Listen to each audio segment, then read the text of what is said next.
So we are going to learn the fruits of the Spirit. Who likes fruit in here?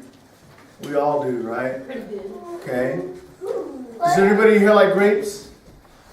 Pineapples? Bubblegum? No, bubblegum's not a fruit.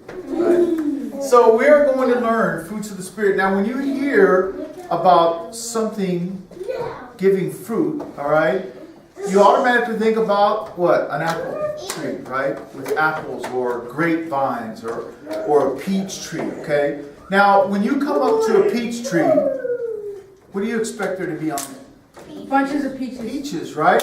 But what if there's a bunch of angry bees? No peaches, just bees, and they start stinging you. Is that good? No. No, right? So when we come up to a tree that grows peaches, we expect it to have something good, like peaches. Excellent, right? We don't want, we know there's not going to be something that's going to harm us, okay? Do we go to an apple tree to get lemons? No. No. So what happens if the world comes to the Christian, comes to the believer, and expects something good, and they get something bad in return? What do you think happens? Do you think they come away with that experience going, I like Christians, they're pretty cool? What do you think they say? Christians are just like anybody else, right? So we are going to learn the fruits of the Spirit, okay? And what I want you to do is I want you over the next 5 weeks to remember these, because on the 5th week we're going to stand up on stage like we did before, right? Okay? And we are going to teach the people of the church how to do the fruits of the Spirit. Okay? Are y'all ready? Y'all ready for that? Just like we did last time. Did y'all do good? Yeah? Yeah, Those that weren't at their grandma's house did pretty good, right? Okay? So, this is what Paul says. Okay? And he says, he's talking about the fruits of the Spirit. Okay? Now, Jesus said that you could tell somebody by the fruit they produce. Okay? You could tell who people were by the fruits that they produce. Now, somebody could come into your lives, all right, and turn around, please. Turn around. And they could come up to you and say, man, I go to church every Sunday. I love Jesus. I got my Jesus bumper sticker on my car, my bracelet, my Jesus shirt, my Jesus hat, and my Jesus socks. But they could still be bad, right? They could still lead you into trouble, okay? Just because somebody says that they're Christians, that they're believers, and they go to church every Sunday, that doesn't mean that they're going to be good people. How do you know they're going to be good people? How do you know? How do you know? Yes. How do you know that that person is good? You worship God? Worship God. What else? Yes, sir. Yeah, but they could say anything. What if you ask me to go to church with you and I say yes, and the next thing you know, I'm robbing banks? Okay? Just because I go to church doesn't mean I'm good. It's how the people act, right? How do they act? How do they act when people are watching them? And how do they act when nobody's watching them? All right? How are they? What kind of people are they? Now, our mom and dads, they can tell how somebody is because they watch them and they observe them and they see the things that they're doing, okay?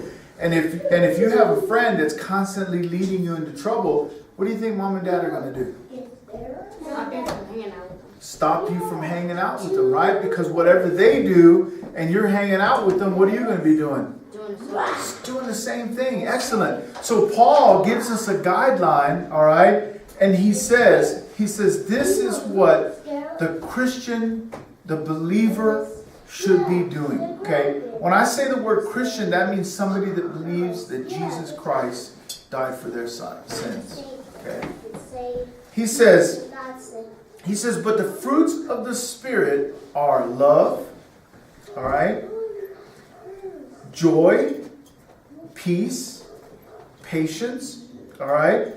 Kindness, goodness, faithfulness, all right? And self-control. How many is that? Yes, sir. 8. 8, 9? right? So these are the things that we have to watch out for. We have to see in the people that we're hanging out with, okay? We see what they're doing, and we're going to be doing it, okay? If you hang out when you're in high school with people that are smoking, guess what you're going to be doing later on? You're going to be smoking, right? If you hang out with people that are drinking every weekend, guess what you're going to be doing? Okay? You hang out with skateboarders, what are you going to be doing? Skateboarding. You hang out with people that ride bikes, what are you going to be doing? Riding bikes, right? Because you're going to be around them and you're going to start doing those things, all right? So the first fruit that Paul is talking about is love. Everybody say love. Love. Love, right? Who can tell me? It's okay, sit down. Who can tell me what love is? Raise your hand. Yes, sir. Don't pay attention to the fly, okay? You guys have seen flies before. Yes. Tell me what love is. Just give me your definition. Okay. What's love? It's loving. Love is loving. Good. When you love somebody, do you want to go up there and kick them in the knees? No. If you love somebody, do you like when they hug you? Right? If you love somebody, do you want to see them? Do you want to hang out with them? Right? You want to do good things for them? Because you love them. Your heart is open to them, right? Now, here's the dangerous thing about love. Is that a lot of times we want to keep love to ourselves and only give it to the people that are around us, right? We only want to give love to mom, dad, brothers, sometimes sisters, right? Cousins. But we don't want to love anybody else. Do you think that's what Jesus wants? No. Do you think Jesus only wants us to love the people that are around us? No. Okay. So let me read this to you real quick. And this is from Matthew chapter 5. This is verse 46. It says, and Jesus says, for if you love those who love you, okay, if you love mom, does mom love you? Yeah. Okay. Does dad love you? Yeah. Right? So he's saying, Jesus is saying that if you only love those who love you, what reward do you have? Okay? And he says, do not even the tax collectors do that. Now, in the New Testament, are tax collectors good people? No, they're not, right? Because they rob and they cheat, okay? And so what Jesus is saying is that if you only love the people that love you, you're doing the same thing that sinners do, okay? If you think about the worst people in the whole world, those people love somebody, okay? Osama bin Laden, he loved somebody, okay? He had kids, he had wives, he had friends, he loved them. Or was he a good person? No, he wasn't. And so what Jesus is saying is that you shouldn't only love the people that love you. Okay? Because if you do that, you're only repaying them for what they're doing for you. Okay? If I see Joel and I go, I don't like Joel. And then Joel comes up to me and says, Pastor Thomas, I love you. And I go, I love you too.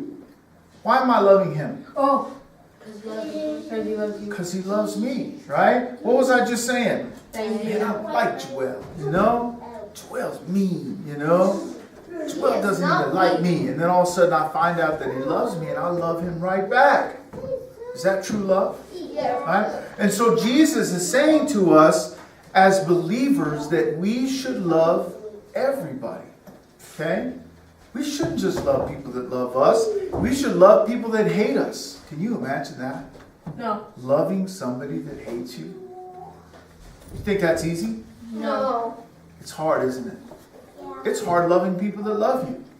But Jesus is telling us that we need to love everybody. Love our neighbors. Okay? Love people that do bad things against us. Love people that talk about us. Love people that despise us, that can't even stand to see us when we walk into school or when we sit down at the cafeteria and they go, oh man, there's Elias, I can't stand him. You know, Jesus is saying that you're supposed to go to that person, all right, and love them. Okay? Love them. Because, you know, let's say that somebody at school doesn't like Elias. And let's say that Elias sits down next to him at lunch and they go, you know, and Elias says, hey man, how's it going? You want some of my dessert? You know? Hey, what if he sees them and they're sad and Elias says, hey, can I pray for you? I just found out something bad happened to you. And they don't like Elias. What do you think is going to happen to that hate that they have for him? It's going to go away, right? It's going to go away little by little until there is no more hate, right? And because Elias knows that there could be a reason why that person doesn't like him and it has nothing to do with him. It could be that they're not good at basketball and Elias is good at basketball. Okay? It could be that they're short and they want to be tall and Elias is tall. Okay? And it could be for reasons that have nothing to actually do with Elias. But God is saying that He doesn't want us to just love the people that are next to us. He wants us to love people who don't even love us or don't even like us, right? And so that's love. And then God is also calling us to have joy, right? Do you have joy on Christmas morning when you open up your presents? Yeah. Is that fun? Yeah. Right? Is that great when it's your birthday and you come home knowing that you're about to have a birthday party? Yes. Do you have joy in your heart for that? Right? Now, one of the things that Leo does, my little one, is I'll come home and he'll say, Daddy, did you bring me a surprise? Right? And I'll be like, no, I didn't bring you anything. And what do you think he does? Cries, right? He goes, you don't love me. You know, he's little. He doesn't know. And so he'll get upset, right? But do I still love him even though I didn't bring him something? Yeah. Right? What do you think it does to me when I find out that he's mad that I didn't bring him something? What do you think that does to me? You think I like it? No. It makes me feel bad, right? And so what he's going to have to do as he grows up, like you guys, is he's going to have to learn to have joy even when he doesn't get something. Okay? Because he has this really bad habit that all little kids have, is that I'm his best friend when we're watching TV together, you know, when I'm reading to him or when I bought something for him. He's like, Daddy, you're my best friend. But then, if I make him mad, what do you think he says? You know, you're not my best friend. You know, he'll say, Mommy's my best friend, or Callie's my best friend, right? The dog is his best friend, okay? But listen, as believers, okay, what God is saying, what God is telling us is that we should have joy no matter what we're going through, okay? Let me read this to you, and I'm almost done, okay? This is James, okay? And James was Jesus' brother, okay? And when they were growing up, okay, when Jesus started his ministry, James didn't believe that Jesus was the Son of God, okay? He didn't believe it until Jesus came back to life, all right? And then he became a worker just like we are, okay? And this is what James says. He says, consider it all joy. Now, what is he saying to consider? All, right? He's saying consider it all. Now, what does that mean? When I say all the kids in this room are getting candy, does that mean that Crystal's not getting candy? No. Huh? Does that mean that Eli's not getting candy? No. Who's getting candy? All of us. All of us. That means everything, everybody, right? So James is saying consider, all right? He's saying consider it all, my brother, my believers, when you encounter various trials, all right? And what that means is when you're going through good times, how should you act? Good. You should act with joy, right? You should have joy. When you're going through bad times, how should you act? You should act with joy, okay? He's saying you should be joyful during good times and bad times, okay? Just like I want Leo to be happy if I bring him a surprise or if I don't bring him a surprise, okay? When he's getting something, he should be joyful, and when he's not getting something, he should be joyful, all right? So listen, everybody look at me. We're almost done. So James is saying that we should have joy no matter what circumstances we're in, okay? No matter what's going on, we should be joyful. Everybody sit up, please. Everybody sit up. Now, what would happen if, let's say that Crystal goes to school, okay? And everybody who's in Crystal's class knows that she goes to church, knows that she loves God, knows that she prays, all right? Knows that she loves her pastors and all of her friends and all of her church the people that go to church with her, right? She's just a great person, all right? But let's say that somebody wants to borrow one of Crystal's crayons, okay? Hey, Crystal, can I borrow your blue? And Crystal says, get out of my face! You're not going to borrow blue from me. What do you think that person's going to think? Hater. You think they're going to say, I want to go to church because Crystal goes to church and she's nice. You think they're going to say that? No. They're going to be like, man, Crystal, you're just like everybody else. But what if she goes to school every day and is constantly joyful, constantly encouraging other people, constantly sharing everything that she has? Do you think those people are going to say, you know what, I want to go to church with you? All right? Because listen up, everybody look at me.